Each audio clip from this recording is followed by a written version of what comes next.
Okay, so 3, 2, 1, clap. Hopefully that was near enough, kind of the same time. Harry didn't clap. I don't think. I did clap. I did clap. Did you? I Yeah. didn't hear. I didn't hear your clap because of my clap. Oh well, yeah. Cool. How you both doing then? Have you been doing a lot of like writing sessions and stuff over this, or? Yeah, I think we've been pretty busy actually, like writing wise. I would say. Would you agree, Harry? Yeah. Yeah, obviously we kind of lockdown we'd been sending tracks back and forth anyway, so nothing really changed on that front in regards to like the way our creative setup is, I guess. So no, nothing new on that front. So you quite used to writing over Zoom because you're a part. Is it London and Dundee? Is it two? Mm-hmm. Yeah. Yeah. So I mean, like we're kind of that's kind of been our writing process, I guess, since like day one. No, it was a wee bit later on. Well, maybe not day one, but yeah, it was maybe like 6 or 7 months into. Yeah. But yeah, it was kind of been a staple, I guess, in our writing process for a while. Was it tough to kind of adjust to when you first started doing it, or? No, not really, because I think we're very kind of like, this is my kind of part, there's your part, go back and forward. I don't think we ever really. We wrote a couple of the early songs sitting in the room together, saying like, "Oh, do you think I should play this note or that note, or should I play an octave higher or octave lower, or should we play it faster or slower?" All that kind of stuff. We'd done that. I think we just prefer kind of like, this is, I'll give you my song, you give me your song. Can you finish it off? And you send it back and forth, and it just seems to work. And I mean, occasionally we still do meet up, like like Dale still comes back up here, and we'll spend a good couple of days together just sitting writing. Yeah, or vice versa. I mean, I've only just moved into a new place just now, so eventually, once the restrictions are lifted a bit, maybe Harry could come down and then we could do a bit. Yeah, like Harry says, usually I would go home to Scotland for a bit, see some family, meet up with Harry, get some writing done or practicing or whatever it is we normally do, and then but yeah, sometimes Harry would come down to London and we do the same thing. So when was the last time you were up in Scotland? Have you been up since it's all kicked off, or is that? It was when we last saw you, actually, I think. The headline tour. Yeah, that was the last time, and then since then it's just been.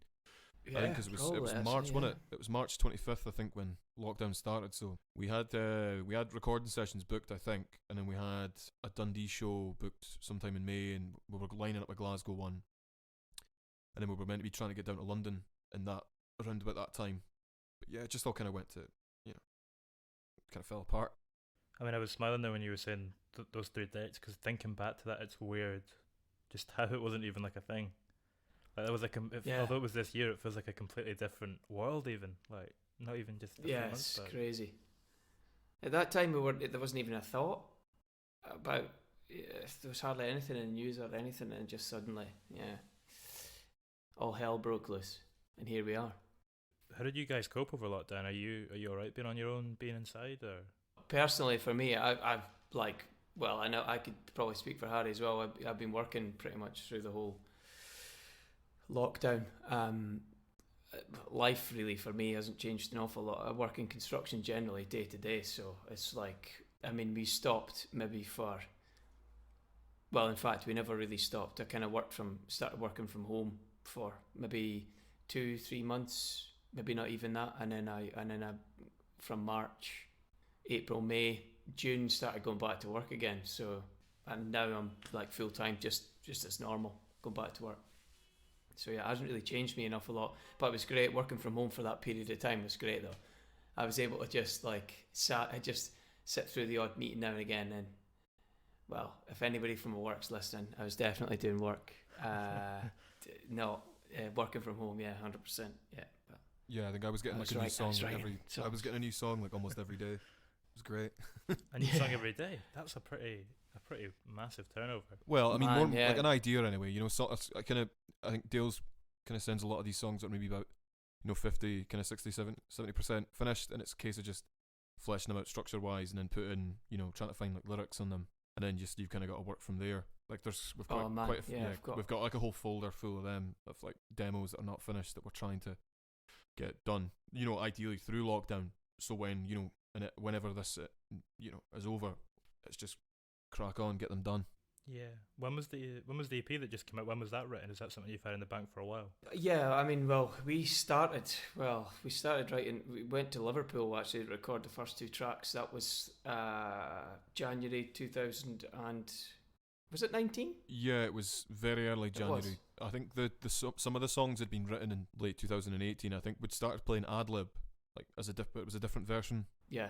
Because we did that Ignite show at St. Luke's with Walt Disco, and we played that. That was the first time, because I mind we were sitting in your car trying to like finish some of the programming on the drums. Oh yeah. Because we went and did the sound check, and I'd fucked up my. Sorry, I mean to swear. You can bleep that. Nah, you can swear if you want. It's okay. I fucked up my my drum machine or something, so the snare wasn't coming in. So we were just playing the song with like no snare, and we were like on sound check, just kind of looked at each other like, oh right, that's not good, because that's a show you can we wanted to put on the best show we could play in like a venue like that. So yeah, no. So I'm off on a tangent here. That was the first time we played Adlib, and then I think Come On Over was written around the same time, because we were in a bit of a rush to kind of get songs ready for going down to Liverpool, because we didn't really. I think we were a bit dry on that front in terms of. Well, I mean, yeah, we had a few songs. I think though I vaguely remember us having a few of the demo songs, there or thereabouts in a sense, and then we were kind of. I think Come On Over, I wrote that one first, but I might not have sent it to you first. I might have sent Adlib first. I can't remember how it came about, but yeah, they definitely were around about the same time. Because I remember those two both went through like so many changes, especially Come On Over. That was changed so many times, and then we eventually settled on what we did down in Liverpool with Rich. Yeah, it's almost like a ballad now, the way it's kind of turned out. Yeah, it was a bit unexpected, I guess. I mean, initially it started off like the main hook actually in the track, the synth sort of lead line was written on a guitar, and I play it guitar live actually as well, and that's the way I'll probably always play it live, even though it's a synth on the track itself. But Rich was like, he definitely thought, yeah, the synth. Well, initially I think he thought the synth would sort of cut through the mix a little bit better and stand out, and I think we just kind of took his advice on that one really. And then we just kind of transcribed it from guitar onto synth, and then did we play that one through the Prophet, or did we just use a plugin? Yeah, that was done on the Prophet 8, because that was kind of like when we first started becoming a bit like kind of geeks with the whole like kind of synths and stuff like that, and that was when we first got to play on his Prophet 8, and yeah, he let us. That sounded pretty mega. As soon as we found out he had one, we're like, right, we need to just record everything on this. So when the bass went through it, like every synth was just a different preset that we messed about with, and I think that's probably one of the other reasons why that guitar part got changed up for a synth. But then obviously I got my guitar part later on. Because we like tracked down. I came down and like with Al in the car all the way from Glasgow. Oh yeah. With like 3 of my like huge keyboards and like this like terrible like old Korg keyboard that we've got that's down in London with Dale now, which turns out was actually great. We didn't realise at the time, and we didn't use a single one of them. We just ended up using this one synth that Rich had, or we might have used. I think we used his like Moog. I don't know. I can't remember. Oh yeah, we did. Yeah, but he had so many little toys that he let us use. That was cool. That was an amazing studio, and he got to show us like all the kind of downstairs, and it had like photos of like Drake and Justin Bieber on the wall, and he showed us like the piano that Chris Martin played Clocks on. And I think like Everything had just like recorded their album there, who I'm a big fan of. So that was quite a geeky moment. But yeah, that place. Is this Parr Street? Yeah. It was unreal. Great. What's that studio like then for someone who's never been in? If you could I'm interested in it, in the kind of atmosphere and how it looks. It's not like maybe it's not, because it's quite an old studio. I guess it's got a lot of history, but it doesn't seem like that when you first kind of go in the front door. It does look, it's in quite an industrial part. You come in, it looks quite unassuming at the front door. You kind of walk in, and it's like this kind of reception area. I think there's stairs in the middle or something. There's like a kind of a mezzanine floor above it, like this weird open staircase, and then you kind of go left, and that's where like the main room is, off to the left, and that's where it's all wood clad, and like it's the massive mixing desk. It's like the size of my flat. And it's that's where the magic, I suppose, happens. And then you kind of go through it, and there's loads of different studio spaces kind of like patched about everywhere, and everyone's got their own little space, which is pretty good. So it's a weird one actually. It's got the old part that's obviously the original part of the studio, and then they've obviously extended it or bought parts of the next door sort of building and added to it over the years, I guess.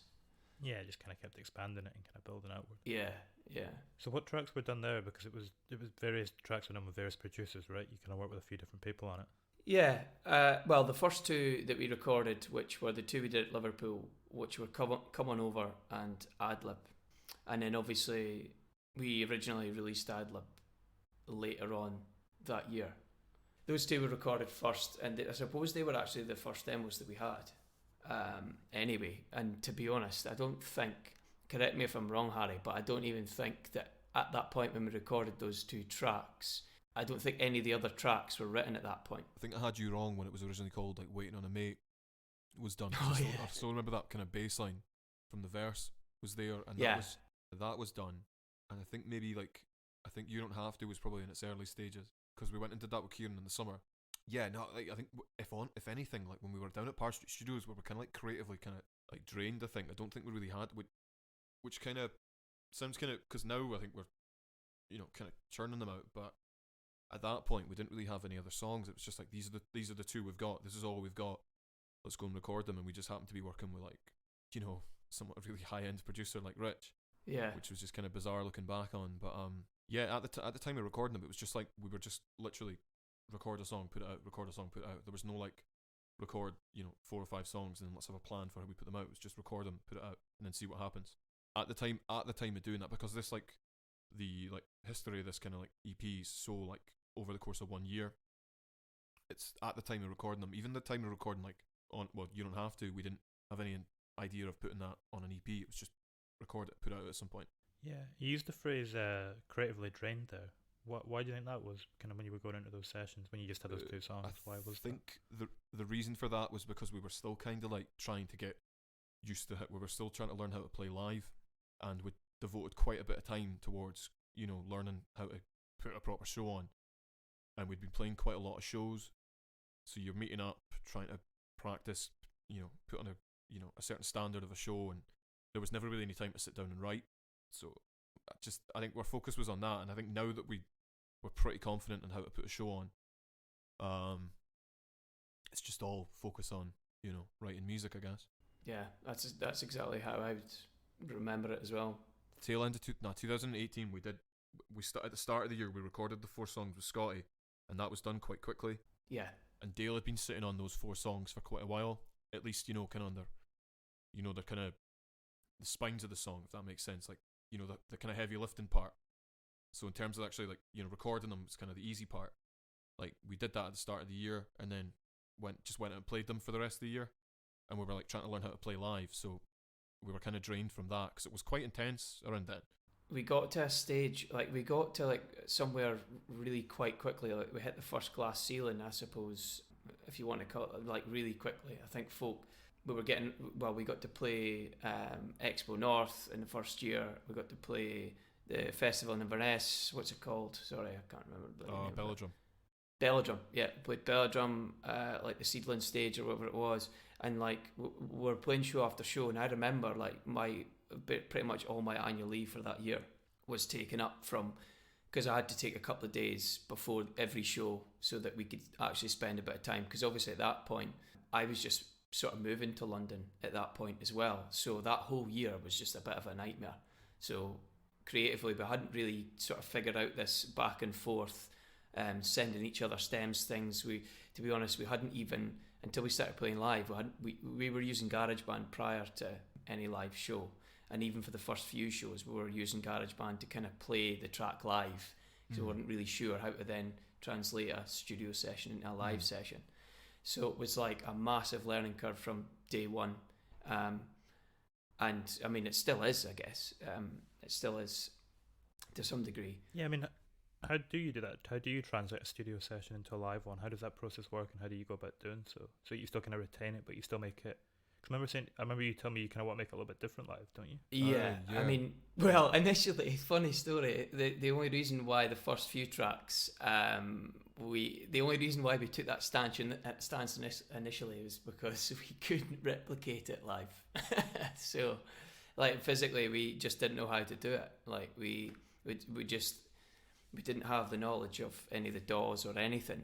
But now, obviously, having that knowledge and getting the stems, which are like the individual parts of the song, split down So then you could then sort of route that through from your, well, we use Ableton Live, but you route it through Ableton Live and then just send out individual channels, and then eventually you could send out to the front of house, and then obviously it kind of gets mixed by the front of house guy live. But we didn't have that set up, and that was what we were building to for basically the whole of 2018 until Belgium actually. Yeah, we made the kind of mistake of doing Belgium as our first show, where we changed the setup to start using Ableton, and we were still kind of figuring that one out. So that was a bit of a disaster of a show. Yeah. But, no, I think like the first few shows we did, like when we were, the first 6 months or whatever it was, we were trying to like we'd come from playing in kind of like indie bands, like kind of guitar based bands. We had to play kind of like about 10, 20 shows, with that setup to kind of get the money together to kind of buy some better gear, like buy a good interface, get like, then we could afford to pay for Ableton, and then start getting better synths, better guitar pedals, and then we were like, right, the show can actually be good. Because prior to that, we'd also been using like DJ decks, and it was just like a DJ set, but Dale played on top of it. But now I think, without giving any secrets away, I think we've definitely got more of a hands-on approach that we can make the shows a bit more interesting, a bit more mixed up, and what we could also go back to making it replicating it, like, but I think like on the record, but I think that kind of seems a bit boring now. I think we like kind of mixing up a bit. Yeah, I mean, like I say, sorry, I meant to explain that originally we probably didn't replicate the songs live purely because we couldn't, but now we kind of do it because we kind of like to, It's like, although, like the spine of the song will be the same, like the lyrics obviously the same thing, the melodies are the same thing, the beats generally are the same thing, although sometimes we've been thinking about maybe experimenting a little bit with a few of the beats from the songs and then making them a slightly different version of the song live. It just makes it more interesting for us, but I think, like, we've been told so many times not to do it, but like so many times it's just no, stick to the songs. Like the people want to come and see you play the hits or whatever, and just like play the songs, bang bang bang, and then you kind of get out. And I'm like, nah, I kind of want to put a big show on and get to that stage. And I feel like now we're kind of getting more and more towards that stage, and we're always going to be learning new tricks and how to do it live. Hopefully we can do it justice one day. I think like my setup is pretty much I have like about 2 or 3, sometimes kind of 4 synths on stage with like a drum machine, and I send like all the MIDI kind of information from Ableton to those synths, and then I'm just really in control of kind of manipulating what that information that's coming from Ableton, so I'm free to kind of mix it up every night so it sounds kind of slightly different, and then you kind of still, to retain aspects of the original record, we have like maybe 2 or 3 channels on Ableton that are just audio that we chop up, and they're parts of like the recordings, but we can send them to our interface, and then we send it out to a mixing desk, and you just can manipulate those sounds, and then you send them to front of house, and it's their job to kind of make it sound half decent, I guess. But no, like, I think playing live's so much fun because we've got so much kind of room to kind of mess around. Like, we've like spent so long trying to learn to get to where we are. We had no idea what we were doing on day one. Like, when the first gig, we didn't know what we were doing. Like, that's just brutally honest. We didn't have any clue. But I think we're in a good spot now, I think. But that's when you learn the most as well, isn't it? Yeah. When you're in those by making mistakes, I think. By like playing shows where it was a disaster. We played a year using our manager's old like laptop, and it just kept dying on us every gig.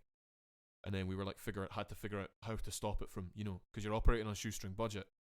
And then we had this like horrible old interface that was like probably older than me that we used to use, and then we've just replaced that. Like just after that tour, we made a bit of money from that to buy this interface, and now there's no more gigs, so it's like it's such a tease. But yeah, I'm pining to get back because I think we'll be putting on quite a good show. Well, toot my own trumpet. So, yeah. Yeah, I mean, as well as having a pretty formidable live setup, you've got a pretty. What's your kind of home setup like? You're a home recording, because you get quite a lot of the songs down before you go into the studio now, don't you? I'm kind of working on quite a bit and have them pretty close. So when we went into the studio to record the first 4 with Scotty, bit of a mess. We had like very basic demos, like the basic, like very much the basic spine of the song recorded, basic parts and stuff. We didn't have any interfaces or anything to actually record anything at home. Don't think we even apart really knew from what like that was. The iRig. I think we had the wee guitar iRig thing, which was like the single input that then they could use for some MIDI, some guitar. It was just terrible, but it was enough for us to do, get the idea of the song put together and then take it into the studio. And then Scotty kind of helped flesh that out in the studio with the gear that he had, which was a godsend, really.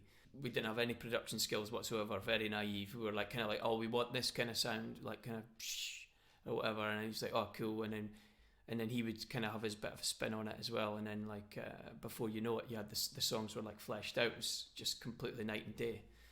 I think now, over the time, I've amassed like a decent setup now. It's taken 2 years though, to be fair, and getting a half decent interface and some monitors for the house, and be able to get to the demos to a listenable stage, let's say.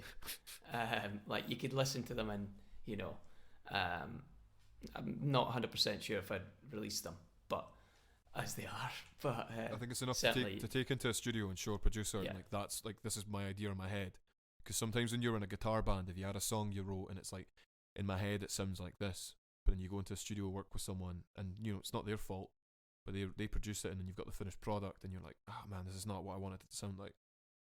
Whereas like we're at a level we can say like, no, we can sit there and say to them, no, can you tweak that, can you tweak this, and because we're kind of getting a bit better, we've spent the time kind of teaching ourselves how to get to a certain standard, and it's good. It means you're kind of like more confident with like the finished product, I guess.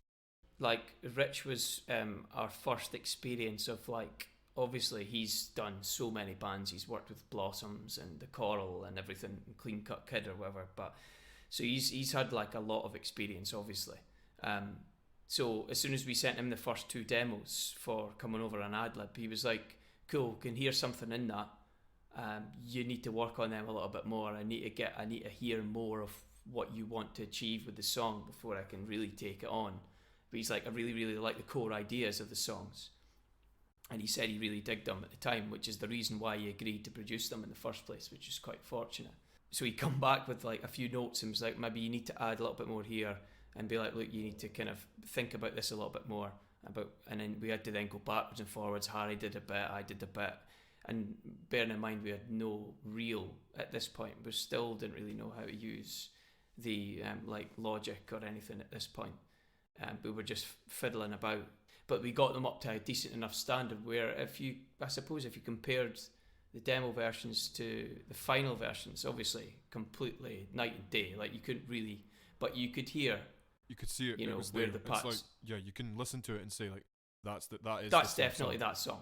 Yeah, whereas like the stuff with Scotty we did was like predominantly just like stock sounds on GarageBand, and he took it and had to really kind of do a lot of the heavy lifting. Whereas when we went into Rich, that was kind of the first stage where we were starting to kind of find our feet on the whole production side of things, I'd say. I was going to ask about the EP. Like, at what point did Spain come into the process? Because I understand that was where you kind of finished off the songs. You went over there and kind of just got them down. Yeah, so we kind of it was funny because we had a few different, like we had a couple of the songs. I think at that point it must have been Hideaway and I Had You Wrong. Was it? I think You Don't Have To was kind of with Kieran just before. Am I right in saying that, Harry? Yeah, we went in with him probably late summer and recorded that, and he was mixing it for a wee bit and then mastered it, and then we went over to Spain and just wanted to finish the last 2 songs, and then you went and recorded them down in London. And we had the remix, we had the web remix that we went and finished there, and then we also kind of recorded the demos for a couple of the new songs that'll probably be on the next EP. Yeah, so it's quite a fruitful experience. Yeah, it was kind of just a random, because I was talking about coming home. I was like, it's going to cost me like 80 quid or 100 quid to come home. I was like, oh, this is a nightmare. And Harry was like, well, we should just go to Spain. And I'm like, all right, sound. And it was actually probably cheaper for all 3 of us to fly to Spain than it was for me to get a single, like a return journey from Dundee to London, which is mental when you think about it. But yeah, I think we played Tenement Trail in Glasgow on the Saturday, and then we used the money from that to pay off the rest of the flights, and we flew to Spain on the Sunday or the Monday, I can't remember. Yeah, so it wasn't bad after all. Did it feel different when you were over there, like the writing process of it? I'm interested how that kind of affected it being over there. Well, we had less. I guess you're kind of isolated as well. Yeah, but we had less gear. I had nothing. We literally just had our laptops and the keyboard, used the keyboard as a MIDI thing, and put our stuff and ideas, bits and bobs in, and then just tweaking the sounds that we had. and then it was just a lot of booze involved, really, I think.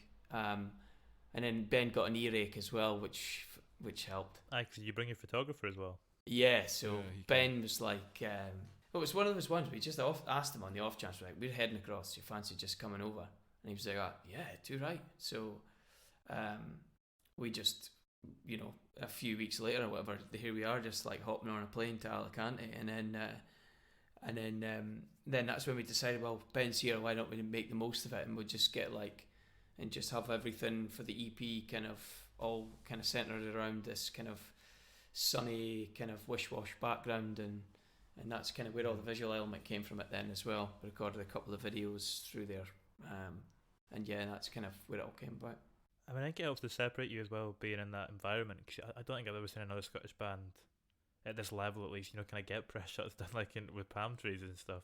Oh man, yeah, it was quite a weird one to start with, but we just took it in our stride. A lot of people don't realise, and a lot of those photos were dangerously hungover. Oh, so. That's why Harry's got sunglasses on in every single one of them. Yeah, and a creased shirt. And a creased shirt, yeah, because he was hungover, couldn't be bothered ironing it, and then here we are about 10 minutes later getting a photograph outside some strange Spanish house. Yeah, getting bit by loads of mosquitoes and stuff. Yeah. Oh man, the mosquitoes were horrendous. It was fun. It was one of those ones where we kind of just we were driving past somewhere, we're like, oh, that would be a cool photo, and we just at that point we just thought, well, that's what we're here for. So we just stopped every opportunity. We were like, oh, that'll be cool.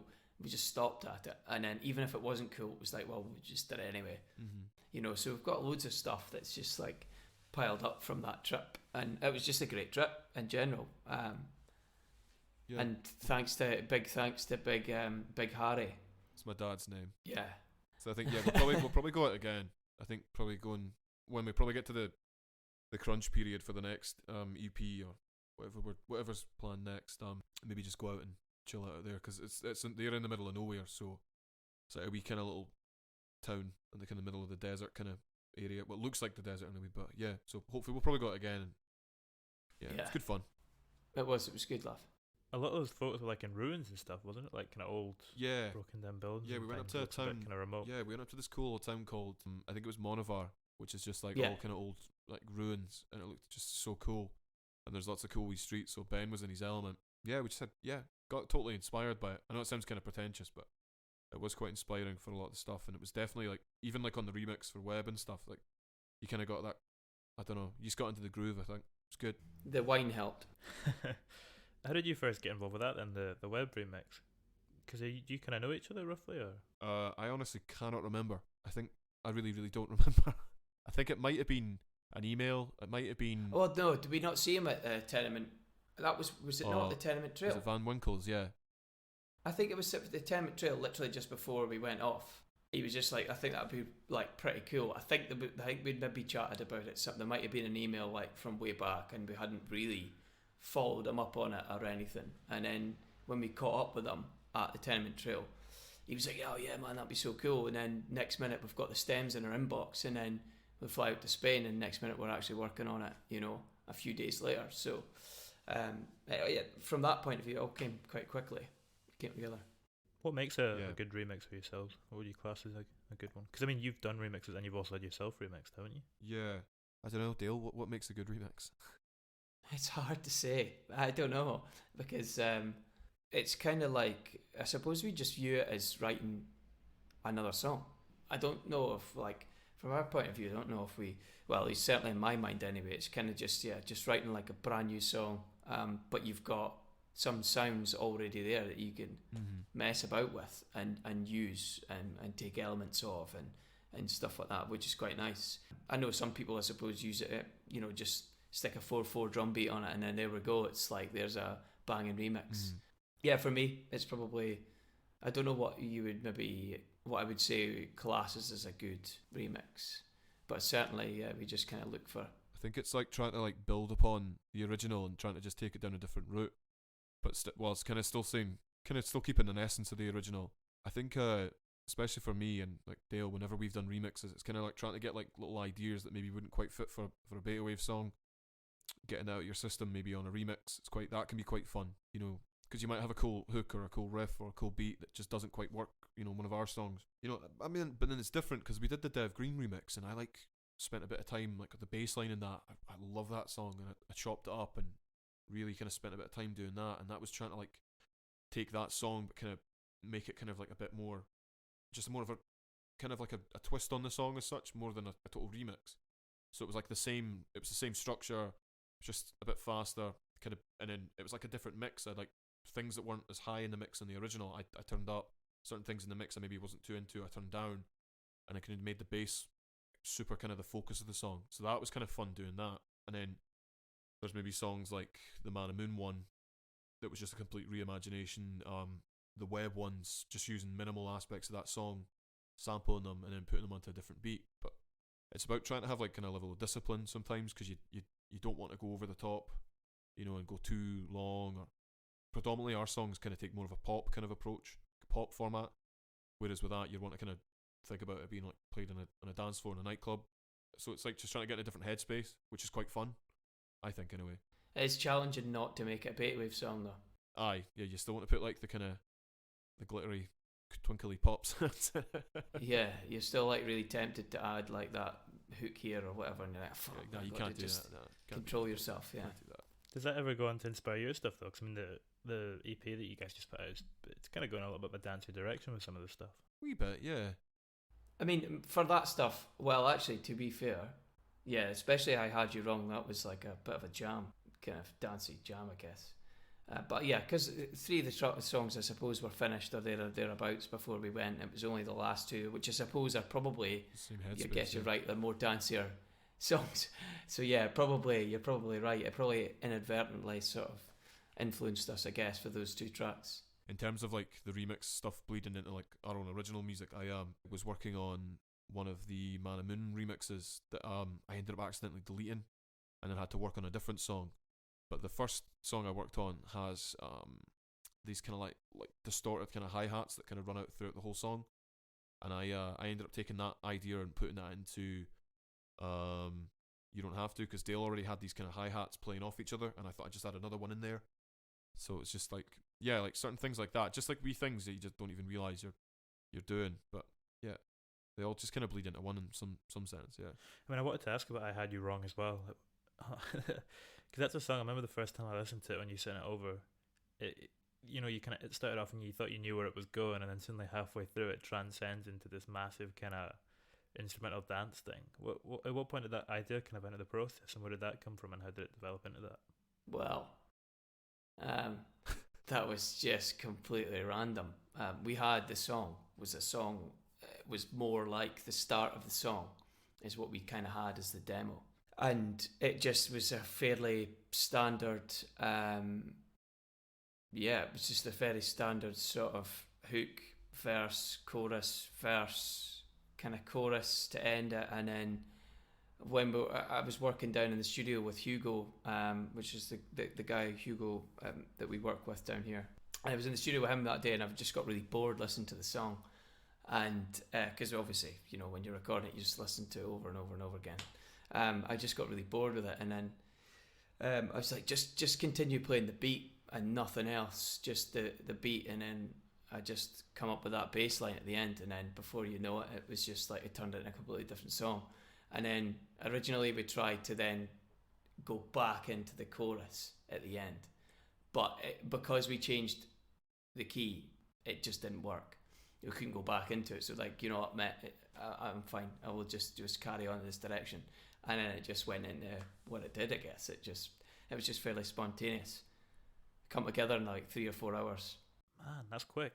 Yeah, it was super quick. And I don't even know, as soon as we got the bass line down, it was just bit after bit, just like kind of just fell into place, and we're like, that's really cool. And then obviously we recorded the basic elements, and then Hugo went away, and there's a lot of comp folders of like the main bass part, but the main bass part less so. Most of that was tracked maybe like after 2 or 3 comps, and then the rest of it was kind of just me hitting some pots and pans and bits and bobs like that at the end, and I just kept on hitting stuff, and he was following me around the studio with his microphone, and I was just hitting on the bins and stuff and pots. and then it just come together quite nicely. What's the hook in that song again? It's when you keep saying waiting. That's what you keep saying. Oh yeah, it's waiting. like, that was the original title of the song. And then you just keep saying waiting, and then it just eventually kind of starts fiddling. Waiting there for you. That's it. You starts adding loads of delay to your vocals, and then starts changing the pitch of it, and then eventually there's a key change, and then the bass comes in, and then it goes off in a totally different. Is the transition often the trickiest part? Because you kind of have to get that spot on and really smooth, or you can't pull it off. That was the quickest. But yeah, man. For this song, man, it was just that was what fell into place. It was like I had this bass idea where I just like heard it as I was listening to the song, listening to the beat, and thought that would work really well. And then once we got the bass part down, I was just like, I think we should just stop the vocal at the end just before I'm saying whatever the last line was. I was like, just stop it at waiting, and then just repeat it. And then he just copied and pasted it for a while, until he obviously then started messing about the delay. And he'd be like, actually, that actually works. Didn't have to, was just not really any thought, no planning. It just kind of came together. It's almost like an instinct, though, isn't it? I guess so. I guess you could say that. Yeah, it was quite nice. Like Hugo's amazing at just being able to just the amount of stuff he has to put up with me sitting in the studio. I'm like, I want to try this, and then he's just sitting there for an hour whilst I'm messing about with some little part that may sound initially like the bass part, for example. I'd probably sat there I spent a lot of time on the bass part, maybe half an hour, 45 minutes, just playing bits and pieces, and then I was like, right, I've got an idea. So we played it in. So he just sat there for that 45 minutes, just listening to me playing all these little parts, and then eventually we just that's it, that sounds actually quite good, and then we just kept it, and then moved on to the next bit, and then 3 or 4 hours later we had it. Quick turnaround. Yeah. One of the things I rewatched the interview we did in Edinburgh back at the end of January, and there was one I picked up on you said in it, Dale, where you spoke about not being a particularly emotionally open person generally in life. But with this EP, it feels like lyrically that you've moved a bit more in that direction. Would you say it feels a little bit more open, maybe? Yeah. Well, I guess it's funny because we always say, I think we've said this in every interview, that the songs don't really mean an awful lot. I guess the way I write the lyrics, I suppose, obviously there is a story, I guess, behind most of the songs, if not all of them, but I tend to obscure it a lot. But the way that I write the lyrics, the way that I form the words, I kind of obscure it a bit, so it's not as obvious. The only one that was fairly on the nose was Come On Over, I think, that was the most kind of direct, I guess, when it comes to the lyrics. Apart from that, though, everything else is I try to hide the true meaning behind every song, so it could be interpreted by everybody in many different ways. Yeah, I think there's a certain kind of ambiguity to Dale's lyrics that kind of makes the songs you can go back to them after maybe 2 years, or hypothetically say 6 years from now, and get a different meaning from them, and then it has a totally different kind of appeal, rather than being completely on the nose, kind of heart on the sleeve, and you're like, that I know exactly what that song means. Some person might listen to it and say, oh, this means that to me, and someone else might get a totally different meaning from it, and I think that kind of makes it a bit more interesting. Yeah, I mean, it probably ties in the feeling of euphoria that comes from the songs as well. Yeah.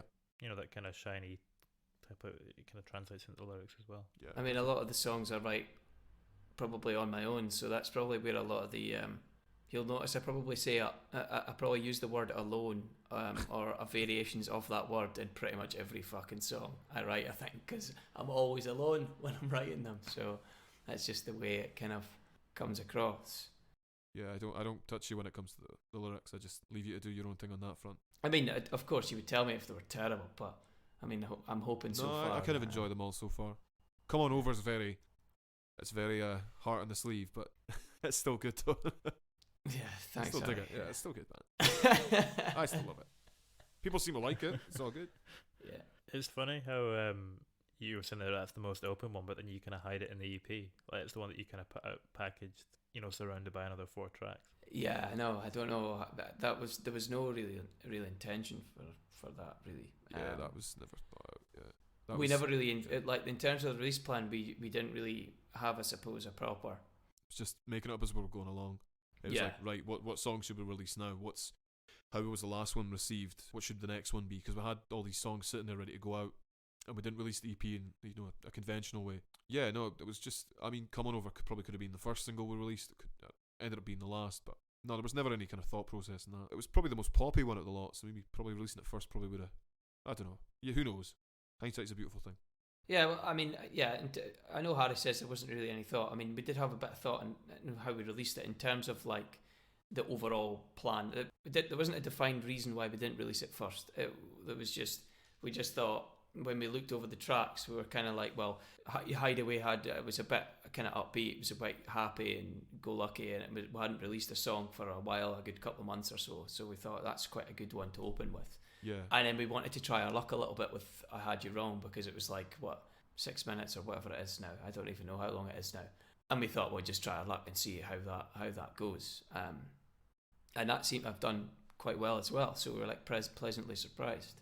I guess there wasn't a plan. At the same time, there was a plan, but it just wasn't really completely thought out as to why a certain song was released at a certain point in time. It just kind of, that's the way we decided to go with it. It was released in a very kind of modern way, wasn't it? Like a kind of streaming kind of approach that we put them at one at a time, just so that each song can have that impact and kind of have that space to land. You're seeing a lot more bigger bands doing that, I think. Yeah. We kind of liked every song individually though, and we think that, you know, when you drop an EP of 5 or 6 songs, whatever it is, you're like each song gets potentially missed. You know, there's songs that'll get missed on an EP because like for example, if somebody's seen a 6 minute long song at the end of the EP, they'll probably not bother going to that song. They'll be like, 6 minutes long, I'm not bothered by it. But we kind of wanted to give every song like some sort of focus, at least for a few weeks. Yeah. Because every song, I suppose, had elements that we really liked, and we really wanted to showcase each song individually. Mm-hmm. And then we thought, I suppose when you think about it, Come On Over was probably, in terms of like being poppy and more immediate, it's kind of, that's the one that kind of, I guess, draws you in. So that didn't need to be, in our minds, that didn't need to be a single, because through the EP, that'll stand out as a single, you know, whereas the rest of them may not have. Yeah. And to give them the focus first and then throw Come On Over into the EP, and then people come across it and like, wow, that's totally different, or, you know, felt it probably had more impact. What about for yourselves though? How do you consume music? Do you tend to go through it on a song by song basis? Do you mainly playlist guys, or do you go for records? I'm a records guy. I collect vinyl. You've got quite a big collection of LPs, do you? Have you still? Yeah. I'm quite. That's always been the case. But I do understand the merits of like a playlist and why that's quite appealing to people. You know, in terms of like things being a bit more immediate. But no, I definitely consume things as an album. I think a lot of people have kind of got in touch with us about this EP, saying, you know, it makes sense as a collective piece of music, even though there's nothing even remotely coherent about the songs, because they're all, as we said, recorded by different producers. But it does work as a collective piece. It makes sense in that context. But yeah. Yeah, I'm kind of the same. I mean, I don't have like nearly as many records. I've maybe got, like, just looking around my shoulder there, I've got like 20, maybe 25 records. That's all. Just a nice little collection of the hits, as you know, my favourite albums. But in terms of like streaming, I'll always stream an album. I'll always listen to a full album or a full EP over a single. I think that's just my preference. So it is funny when we kind of hypocritically just release singles and yet all we listen to is albums, but that's just the way it goes. Yeah, play the game, I guess. I wouldn't say I'm a massive vinyl guy. I couldn't lie to you, but yeah, big albums, man. What record are you proudest of that you own though? Oh, most definitely. If I could turn around and show you, I've got the current album, but like the collector's edition, so it's the one that's stacked like an inch thick. It's got the I need to show you actually. I'm just gonna have to just grab it. I don't think I've got anything like too rare. Maybe like the first Yeah Yeahs record. Which what's the first one again? I honestly can't remember the name of it off my top of my head, but I know it's really good though. I know that. Has it got maps on it? Yeah. And then I've got Todd Terry's album. That's a big influence on a lot of our stuff. All the Caribou records, all the Hot Chip records, all the LCD Sound System records. What's your favourite Hot Chip record? In Our Heads, easy. Yeah. Sorry, Dale, we've interrupted. Yeah, go on, Dale. Dale. We've gone off a hot chip tangent. You've got your record there. But that's it. That is in all its glory. For everybody who can't see this, it's the Currents collector's edition. It's got the. You know what? It's got this very funky. So Power Lines was brought out like second sort of. I don't even know how to call it. Was it maybe an EP extension it was to the Currents? B-sides. It was kind of like all the B-sides. It was just like a little extension, but it's got this amazing like vinyl that's like basically just, I don't know, like plastic. It's really thin plastic. It's very like. Does that work? Can you play that? Yeah, man. It's bizarre. It's so weird, but yeah, it works. I could vouch for that. It definitely works. Desperate to get Lonerism. That's better than Currents, I think. Nah, man. Lonerism is my favourite. Yeah, I'd go for it. Yeah, man. That's there's not a bad song on that record. It's insane. What's the second last song on the album? Is it? I know Sun's Down. That's the last Sun's one? Coming Up's the last one. Sun's Coming Up. Sorry. Is it? Everything that's happened. Well, no. It's like. It's a stupid title. Yeah. Everything that has happened so far has been out with our control or something. Yeah. What did you guys make of the new records? I liked it. I didn't listen to it as much as Currents, but it was good. It was good, man. It was a good collection. I did give it a good listen, like a good couple of 100 times.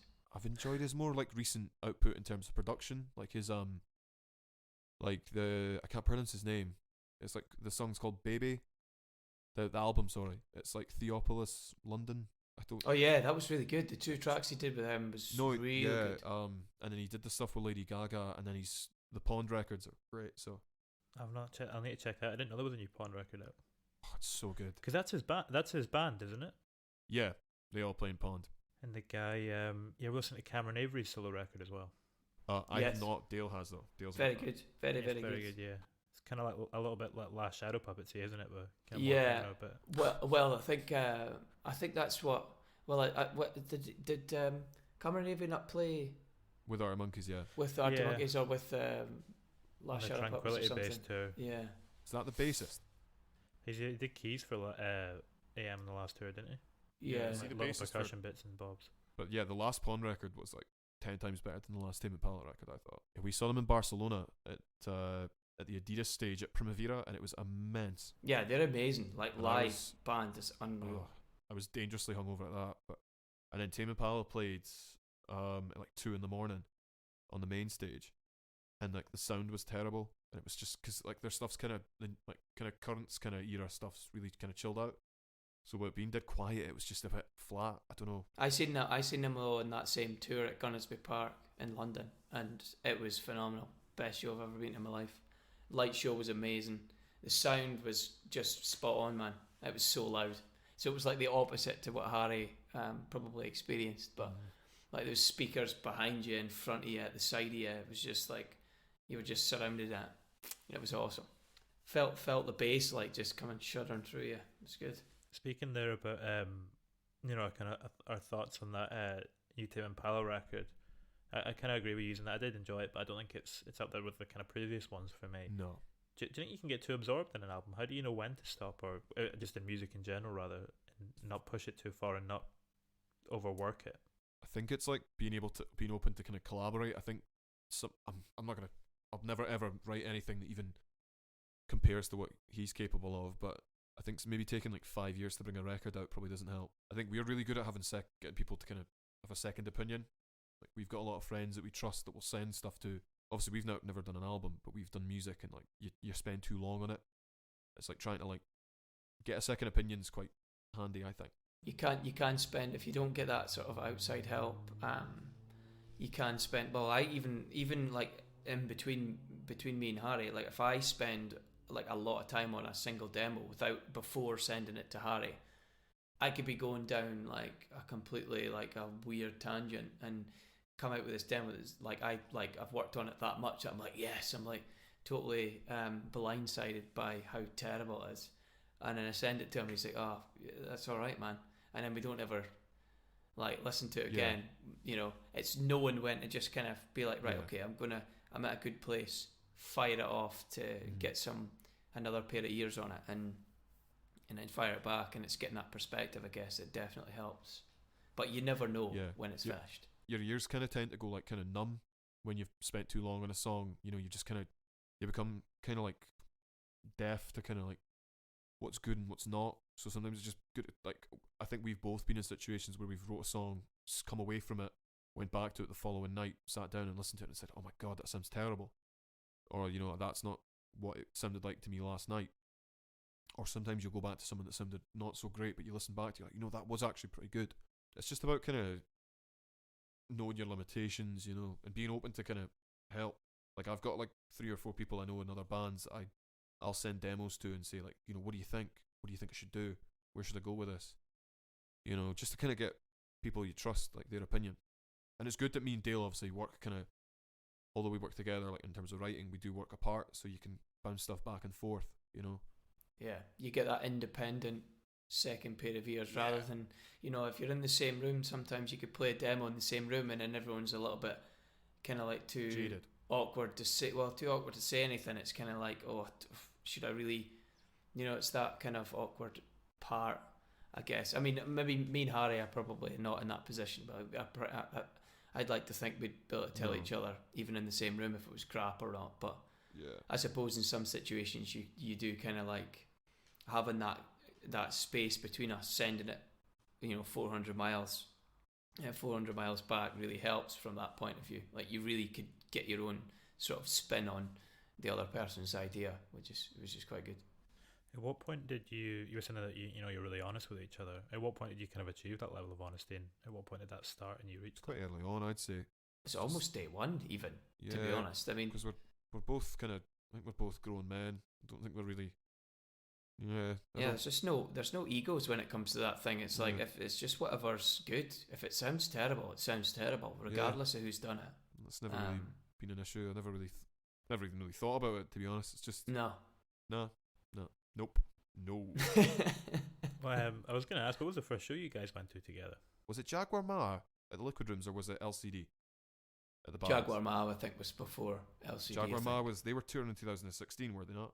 Yeah, you went to see them in Glasgow the night before, and then I went to see them in Edinburgh, and you were there as well, and then we just hung out. I was going mad for it. No, I'm sure we must have went to something, like, maybe when we played in like the old band, like we would have, like, seen bands together, like, but that's just like kind of your contemporary, so I guess that doesn't really count. Yeah, I mean, obviously seen local bands and stuff like that. Yeah, like, we've obviously been at gigs together, but like not together. Like, you knew Dale was there. Well, we went to see the Ninth Wave, actually. Yeah. Did you not go to the Ninth Wave as well? Yeah, we would have both been there, but like just having a pint or something. But actually going like out of town together. Yeah. You know, like, and getting a hotel and stuff, and and spending the night going to like see a big touring band or whatever. I think it was Jaguar Ma. I always find it weird when you look back on gigs. You know, when you're pals with folk and you suddenly realise all the gigs that you've been at together, but you'd never actually, you probably, you know, passed each other at the bar, but you didn't know that person until like 2 years on. That's mental, when you think about it like that. Dundee's such a small city, though. That's the thing. Same with Glasgow as well. I mean, although the Scottish, you know, music scene is really flourishing at the minute, it does still feel very tight knit. You know, everybody knows each other. Yeah, I'd say so. You know, it's small to an extent. Which is kind of one of the nice things about it as well, is that you get that kind of communal atmosphere. It doesn't feel like a big imposing thing once you're kind of part of it. It's kind of just everyone knows everyone and everyone kind of gets along to a certain degree. I guess that's a little bit of the kind of glass ceiling though you've kind of got in Scotland. It's like getting to that stage where you know, people are actually take notice of that, and then because there is, especially being not from Glasgow. If you're not from Glasgow, then it's very difficult to get into that scene. We've been pretty lucky, I think. From that point of view, but because we focused from like day one, it wasn't like, oh, we got to crack Glasgow or anything cringy like that. It was just like, let's go and play through there more. Let's make that more of like the hometown show where we go and play there, you know, once every 2 months rather than Dundee. Yeah, we went through there. Everyone was lovely to us, and then we could pull a crowd through there, and that was that. And it was just about, after that, what do you do? Where do you go from there? It's like trying to find the next thing. I think you guys, though, are kind of in the nice position where, you know, have 2 hometowns, though. I think that's the thing that maybe the slightly negative aspect to that scene. Obviously, you know, it's a very positive thing, but the negative aspect is that bands who are really big in Glasgow then struggle to be big anywhere else. Whereas you guys are kind of, you do well in Glasgow, you can, you know, sell out a show in Dundee. I think you guys did all right in Aberdeen as well. I had a few pals at that show who said it was pretty busy. The one with the Roof. Yeah, that was jumping. Yeah, that was a good show. We can definitely pull a crowd down in London. Dundee's Dundee. It's one of those ones where we got a bit of flack, I think, early on because, like Harry said, I think we focused a lot on playing in Glasgow. It's just because the opportunities that we got at the time, I think, were we got the opportunity to support bigger bands, and they just happened to be playing in Glasgow and not in Dundee. And I suppose Glasgow was the place where you had to kind of win over the fans and kind of get into that kind of, to get on the radar of like your tenement TVs and all your little blogs and stuff that would like kind of like the feeders for, I suppose, sort of the mainstream sort of media and things like that. And that's kind of how it started. But at the same token, you got a bit of flack from that early on, but like you couldn't play a show. We couldn't play a show once a month in Dundee and expect there to be, either a sellout or even you probably wouldn't even expect to sell half the tickets if you were playing something fairly regularly in Dundee. Although as great as Dundee is, and I suppose the Dundee music scene's definitely a lot better than what it was. It's still like you couldn't play it that regularly and maintain the problem is with Dundee is that it is such a small city that like even if you're playing there twice a year, you're playing to the same people unless you're like trying to like move on to another crowd. And like fair enough if you want to play Dundee every month, but how many people is there, that are going to be, it's next month it's a totally different crowd, and you want to just play the same set, the same songs to the same people. It's then you're just essentially like a clubby band. I mean, that's great if you want to do that. I'm in no way disrespecting that, but we wanted to try and keep playing to different people all the time. I think I've kind of accepted when we go back to play Dundee as, predominantly as a hometown show, so you're playing to like friends and family and a few people that, are into the band, but it's a bit more, I get more of an adrenaline rush when I'm playing it. Like, you don't recognise anybody in the crowd, because you can get a bit lost in it. I find it more nerve-wracking playing to folk I know though than folk I don't. Big time. Like you get, I suppose, like you had said, you get a bit of an adrenaline rush for playing in front of folk you don't know because you're like, ooh, But then the opposite's true. It's about you just kind of feel that kind of, oh man, the expectation of having to play a decent show in front of your mum and dad or whatever is like pretty intense. Yeah, because you can kind of be like someone you're not when you're playing. I think when we were playing like the Jungle Show or we're supporting a band that are like bigger than us, you're playing in front of people that don't know who you are, don't care who you are, so you get to kind of just be somebody else, get lost in it and kind of play up to being in a band. Whereas when you're playing to like your mates or your mum and dad, you can't really oh god, my cat's having a fight. You can't really sorry, I've totally lost my train of thought. Sorry. I think my two cats are fighting. But yeah, when you're playing to your like family, you can't really be. You look like a twat if you do that. So yeah. When was the first time you noticed people in a crowd that you didn't know? Oh man, there's our second show was supporting Medicine Men in Glasgow, and I didn't know a single person there. I knew Ian, and I'd met him like 2 weeks before. That was it, which is mental, really. So that was pretty nerve-wracking, actually. Yep. And I think did we not support Man and Moon on their comeback gig not long after that? Yeah, that was a big show for them. They came back, and I don't know how we ended up getting that support slot. They pulled in a huge crowd, and then we were playing to people who were like, I think at that time Man and Moon were doing kind of heavier stuff, so for us doing what we were doing, in front of a crowd like that and to win them over was, really exciting. We got a big adrenaline rush from that. That was probably the first one when you're like, oh, this is cool. I like this. I want more of this. I mean, you were speaking a wee bit just that we were talking about that focus that you had at the beginning of wanting to break into Glasgow and kind of seeing that as a place that you could establish maybe more as the home city, so you're playing to different folk more often. I mean, that kind of culminated earlier this year when you did that King Tut show. When you've got a show like that, I'm interested. What's your mindset going in? Because I imagine when you're at a King Tut's headline, you want to make that show a special show. What sort of stuff are you doing to ensure that happens? I think we just did like songs that were like reimagined versions of songs, but just for that show. So it was like that's the only time we'll play it like that is that show. And we brought back a couple of old ones that we never really play for that show. But then you look back at it in hindsight and you're like, oh god, I should have made it more of an event. We should have got some fancy lights or something. I guess as well, I was going to say, doing that where you're playing those different versions, it helps to make it this more individualistic, experience when everything is kind of filmed and uploaded online. To do that thing that you're only going to do once is kind of quite a nice thing. Yeah, totally. What about you, Dale? What do you think? Yeah, I mean that's similar. So I'm trying to think. I'm just racking my brains to think if there was anything specific we did differently. But apart from like what Harry said, kind of reimagined a couple of the songs, added some maybe some bits into the songs that weren't there before, and took some bits out that we didn't like from previous shows, and we kind of spent a lot of time actually working on the live set for that particular show. That I guess prior to the show, the kind of the whole like visual element was just kind of right. We're going to have to then, we obviously knew King Tut's had the light show anyway, so we were like, well, we were able to get that synced up to our drums and stuff like that as it is normally. So we were kind of fine from that aspect, and that's kind of the way we got the smoke and stuff, got the red lights, I think we got it dimmed, so we got it there or thereabouts. That was the first time we played what would go on to become this EP. We played like I Had You Wrong for the first time, which and then we played Hideaway. I think there was a few other ones we had never played live before, and that was the first time they got played, and they went down. And that was when we started thinking, right, we should maybe release an EP. Yeah.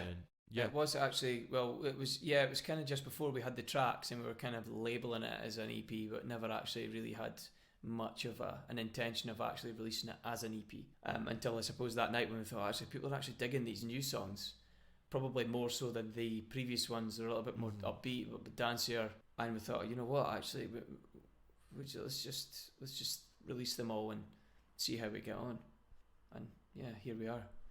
So what's your live set now?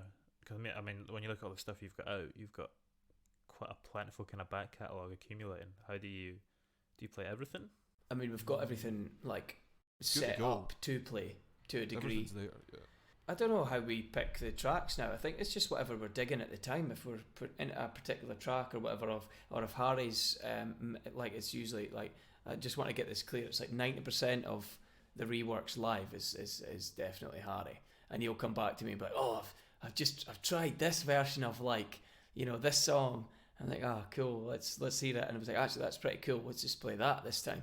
So then that's kind of how it usually kind of how we build our sets. It's just kind of right, okay, what do we like playing, and then what have we kind of worked on over the last couple of months that we could add in, and it's just a bit of combination of those that we kind of stick in our sets. Everything's good to go if you want to like play certain songs. Like we played Dundee just before the lockdown, and we were at the way to come off stage because we recently dropped ad-lib, and then people were kind of wanting us to play that, so we ended up just doing that as an encore, just good to go. But everything's there. I mean, sometimes we'll just, depending on the mood or how the crowd's going, we'll play a certain song. We might not play a song.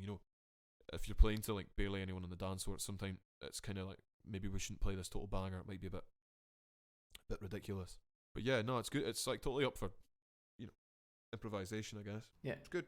I mean, I could see us even on the night we had a set list drawn up, but I've seen me going to Harry or vice versa and be like, I think we should just drop this one tonight, or I think we should add this one here instead, and then we've changed the set, halfway through the set. So that happens as well. So we need to have kind of all the songs ready to go and practice, so that we could almost play to the crowd a little bit too, and what they seem to be vibing on, be like, try to match, kind of work it that way too. Have a rough idea what the set's going to be, and then make it fluid enough that we could add in a song and take a song out where we need to. It's definitely kind of inspired a wee bit from like DJing and stuff, because we're trying to like read the dance floor a bit more. I guess it's a bit of a bummer for people that have come to our shows and so want to hear a certain song. Like, we had a lot of people who were a bit upset that we never played Another Mad Crab for about 6 months, but oh yeah, that was brutal, eh? We had so many people coming up to us at the end of the show and was like, that song tanked. Like, it's just appealing to like 2 people. But those 2 people came to every show for like 6 months and never heard that song. So all our stands. Yeah, it's like completely. It just depends on how you're feeling, I guess, on the night. You mentioned your DJ set having kind of like an influence upon it a wee bit there. What's your kind of regular features in that? What makes it into a Bitwaves DJ set? Having like no idea what we're doing. Oh mate, that is like basically the motto to the band. Yeah, no idea what we're doing. I was DJing before Confidence Man when I last played in Scotland, and it was like, I just was so bad, but I managed to like, a big show. Yeah, man, it was like sold out. It was huge, and I was like freaking when I couldn't, like, our decks are so bad, and I was like trying to like mix, like I had the 2 channels on, and I was like listening to mix, and it wouldn't sync with like on the beat with the other one, and I was like trying to do it, and I was like, it was getting like 30 seconds left of the song, and I looked up and there was like, the whole of St. Luke's was packed, like up on the stairs and everything. I was like, oh, for God's sake, like freaking out. So I had to just wing it with extensive use of delay. Yeah, salvaged it. but we're not. We're no way whatsoever good DJs. You need to add the bit at the end. What happened at the end of that DJ set? No, I'd rather not. I fell off stage and sprained my ankle. So yeah, he thought he broke his ankle at the end of the show, and he was like hobbling for weeks, and he threatened to do the next like 3 or 4 shows like sitting down at a chair, and it was actually just before we were playing the Jungle show, and he said to all of us in the group, he's like, "Oh, I'm gonna have to. I can't stand for like any more than 5-10 minutes. Like I'm in so much pain." I was like, and Alan was the first person to come back and say, "You're not fucking sitting down for the Jungle show." And then he's like, "For fuck's sake." Oh, we're gonna do a Kurt Cobain and like wheel me out in a wheelchair. Yeah. Oh, it's funny. That was horrible. But, yeah, good memories, I guess.